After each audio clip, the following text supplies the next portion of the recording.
கேளடி கண்மண் பாடகன் சங்கதி, நீ இதை கேட்பதால் நெஞ்சிலோர் நிம்மதி. நீங்காத பாரம் என் நெஞ்சோடுதான், நான் தேடும் சுமை தாங்கி நீ அல்லவா.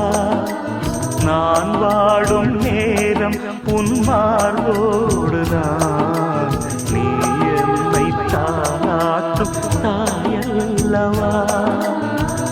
ஏதோ ஏதோ ஆனந்த ராகம் உன்னால் தானே உண்டானது.